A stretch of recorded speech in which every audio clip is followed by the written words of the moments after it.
দেখেন পরক্রিয়া করা মানুষগুলা কিভাবে একটা সুন্দর সংসার নষ্ট করে দেয়। নয়না, আমি অফিস গেলাম, তুমি সাবধানে থেকো। আচ্ছা, তুমি তোমার খেয়াল রেখো, ঠিক আছে? হ্যাঁ, আচ্ছা ঠিক আছে। তখন অভিনয় করলো দরজা লাগানোর এবং জোতাটাও ঠক ঠক করে বাইরে বলল, যাহ বাচ্ছি, আর অভিনয় ভালো লাগে না। আরে এসব অবস্থা কি? ভাইয়া চুপে থাকো, দেখো কি হয়। তখন বলল, যাহ, এবার একটু ননদকে ফোন দেই। তখন ননদকে ফোন দিল।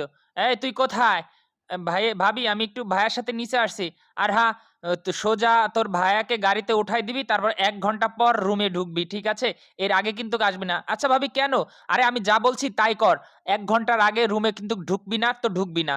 তখন বলল, বোন তুই চল, আজকে দেখি ও কি করে। আচ্ছা এই ফাঁকে একটু বয়ফ্রেন্ডকে কল দেই। বয়ফ্রেন্ডকে দেই, আরে তুমি কোথায়? যেখানে মন চায় সেখানে থাকো। তোমার হাতে কিন্তু ১ ঘন্টা সময় আছে। ঠিক আছে? এই ১ ঘন্টা সময়ের ভিতর আমরা যা মন চায় করতে পারবো কিন্তু। ঠিক আছে? তাড়াতাড়ি চলে আসো। আমি কিন্তু তোমার অপেক্ষায় রইলাম। ঠিক আছে? হ্যাঁ, কোনো লেট হয় না যেন। আচ্ছা, দেখা যাক এবার কি হয়। শালার বাড়িতে একটু শান্তি মতন বয়ফ্রেন্ডকে নিয়ে থাকতেও পারি না। ভাইয়া তখন আর বোন দাঁড়ায় রইল। আরে বোন, আমি তো তোর কথা এতদিন বিশ্বাস করিনি।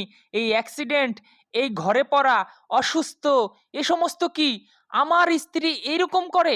আমাকে তুই আগে বোঝাই বললি না কেন বোন? এ সমস্ত কি দেখার আগে আমার কি বেঁচে থাকা চলে? আমি কি বিশ্বাস করে একে ভুল করেছি? আচ্ছা, এর কত দূর হয়? ভাইয়া দেখো, তোমার যেন কোনো ক্ষতি না করে। আচ্ছা, যা হবার তা হবে। আজকে ওর বয়ফ্রেন্ডকে ধরতেই হবে।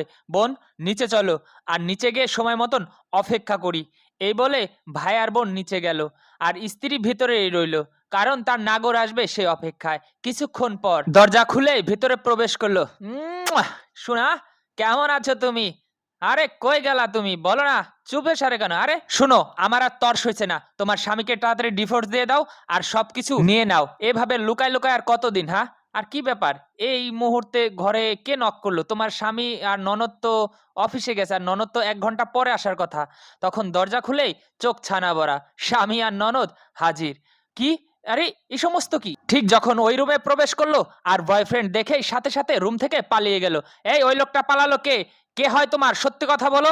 আরে কি মানে কি সত্যি কথা বলো, ওই লোকটা কে? আরে তুমি যা ভাবছো তা না। আসলে ওর সাথে আমার কোনো সম্পর্ক নাই। আমার সম্পর্ক নাই? আমার রুমে আমার ঘরে ঢুকছে বিনা পারমিশনে, তাও আবার তোমার সাথে কোনো সম্পর্ক নাই? আজকে তোমার তো একদিন আর আমার একদিন। আরে তুমি তো ভুল বুঝতেছো। ও তো তোমার বোনের বয়ফ্রেন্ড। আর ও তোমার বোন বাড়িতে নিয়ে আসছে।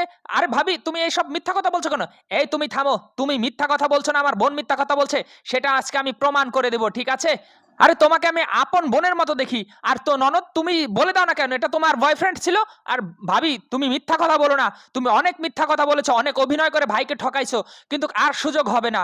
আজকে আমরা সব প্রমাণ নিয়ে আসছি। এক এক করে প্রমাণ করি। আচ্ছা, তোমার মাথায় চোট লাগা, হাত ভাঙা, অ্যাক্সিডেন্ট, তোই তোমার ব্যান্ডিজ পট্টি কোথায় গেল?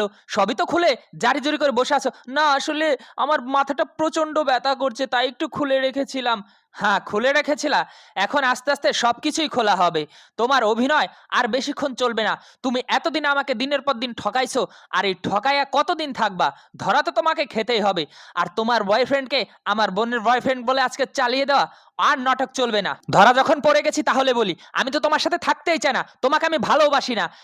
তুমি আমাকে ডিভোর্স দিলে আমি মুক্ত হয়ে যাই। আরে এই সমস্ত কথা বলার আগে একটু তো লজ্জা করা উচিত। আর লজ্জা না করে তো আগে তোর ডিভোর্স দেওয়া উচিত। আরে ডিভোর্স দিলে আমার স্বপ্ন পূরণ হবে কিভাবে? আর হ্যাঁ, আমাদের তো অ্যারেঞ্জ ম্যারেজ ছিল। তাহলে আমাকে তোমার ভালো না লাগলো, পছন্দ না হয়তো, তাহলে তুমি আমাকে বিয়ে করলে কেন?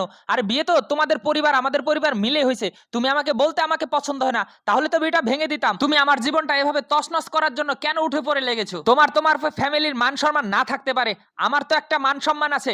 আমি সমাজে মুখ দেখাবো কি করে? আচ্ছা, তোমার যদি এত আত্মসম্মান থাকে তাহলে আমার পাওনাটা বুঝে দাও, আমি তোমাকে ডিভোর্স দিয়ে চলে যাই।